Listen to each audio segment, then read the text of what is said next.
They said the house had been empty for 7 years. Tenants, no guests, no lights in the windows. But that wasn't entirely true. Claire wasn't running from anything. She was simply tired. Tired of city noise. Tired of crowded mornings and artificial smiles. So when she found an affordable old house in the hills outside Asheville, she didn't hesitate. It was quiet. Too quiet, maybe. The first time Claire walked in, the air felt dense, like the silence had weight. The realtor joked that the place had been patiently waiting for someone to bring it back to life. Claire smiled politely. She didn't believe in haunted houses. She believed in new starts. The house was simple. 2 stories, 3 bedrooms, wooden floors that creaked but held, a winding staircase, and windows that let in more fog than light. The first night was uneventful. Mostly, she made tea, read a few pages of a forgotten paperback, unpacked only the essentials. Then she crawled into the old bed upstairs, her phone still charging in the kitchen below. It was peaceful, until sometime around 2:00 a.m. It wasn't a sound that woke her. It was the absence of sound. A pause, a moment where the world held its breath. Then the floor creaked. Not hers, not the hallways. Downstairs. Claire sat up. She told herself it was the house settling. Old homes do that. They move and groan and whisper. But then came the second sound. A knock, just one, from somewhere inside. She held her breath, waited. Nothing. Morning came. The sunlight spilled through the curtains like it always does. Everything looked normal, ordinary, except the front door.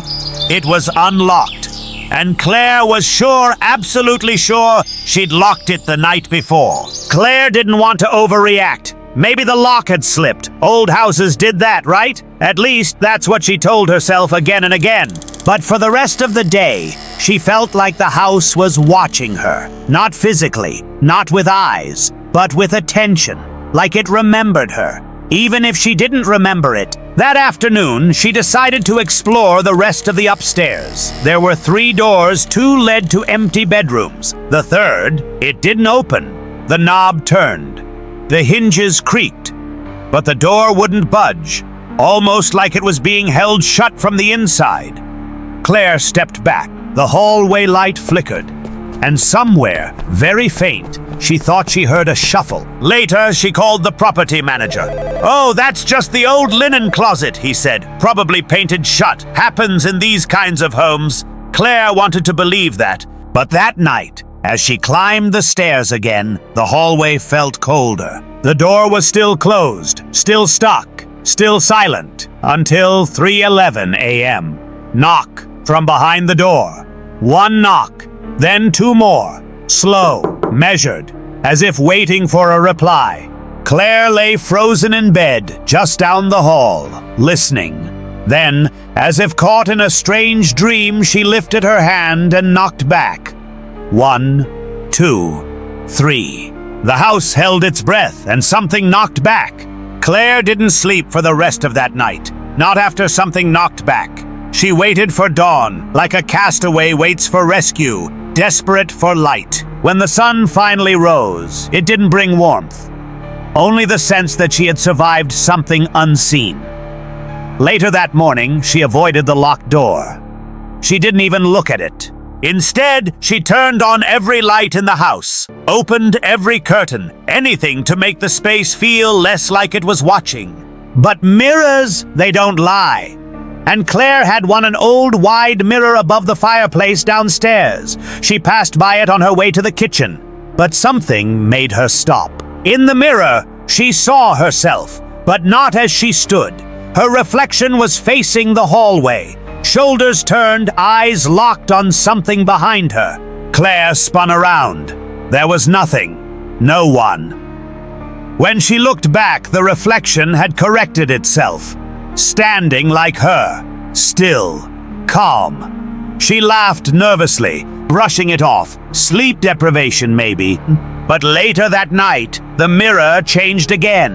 This time, she wasn't in the frame. She stood right in front of it, but there was no reflection, only the hallway. and something at the very end of it slowly stepping forwards. Claire didn't scream. She simply turned the mirror around, face against the wall. But as she walked away, she heard a whisper behind her, very faint, very soft. It said, "I liked it better when I could see you." Claire didn't turn back, not even when the whisper seemed to breathe against her neck. She just kept walking slow, deliberate, until the mirror was behind her, and the hallway opened in front of her like a tunnel she wished led outside. That night, Claire slept with the lights on, every single one. Even the old lamp in the attic stairwell. It cast strange shadows, but shadows were better than whatever watched her in the dark. In the morning, she brewed strong coffee and tried to feel normal. She opened the front door to let in air, but the house still smelled closed, heavy. Then she noticed it.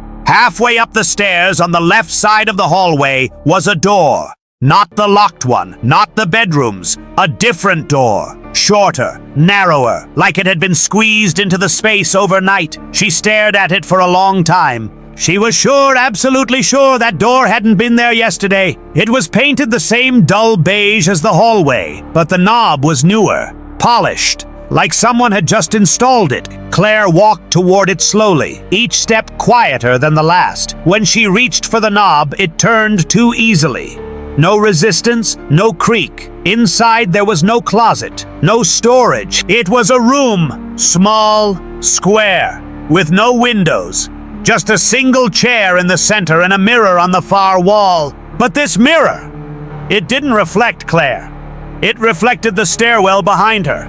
And in that reflection, standing quietly on the stairs, was someone else. It wasn't Claire, and it wasn't a trick of light. The figure in the mirror stood perfectly still, just like a person would, only it wasn't in the room. It was behind her, just outside the door she had entered from. But when she turned around, the stairwell was empty. Nothing. She looked back at the mirror. The figure had taken a step closer. Not fast, not sudden, just closer. Claire backed away from the mirror, but it didn't matter. With each blink, the figure moved again. One step, then another. Closer, always closer, until it was standing right at the doorframe in the reflection, but the real doorway behind her remained empty. She shut her eyes tight, held her breath, tried not to exist. When she opened them, the mirror was blank. No reflection, not of her, not of the room, just gray, like fog had settled inside the glass. Then a word appeared, one word, written as if traced in frost, "Look." Claire stared at it, breath caught in her throat. She didn't want to obey, but the house seemed to hold its breath again, waiting. Then, without warning, the door behind her creaked open by itself. Only a few inches. Enough to remind her she was never alone in this house, and whatever lived in it wanted her to see. Claire didn't turn around, not this time.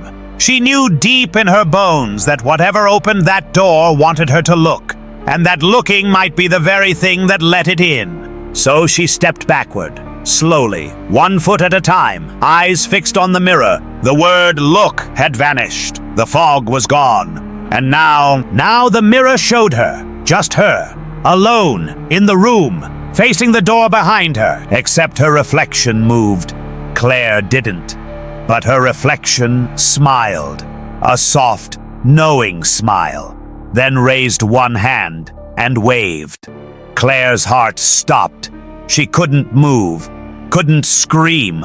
The door behind her creaked again, a little wider. The reflection stepped forward toward the glass, but not toward Claire, toward her world. That's when the house shifted, the lights flickered, the floor groaned beneath her.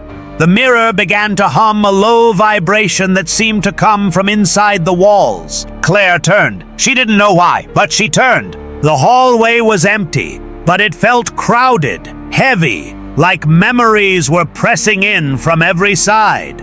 That's when she realized this house wasn't haunted. It was alive, and she was the newest thing it had chosen to remember.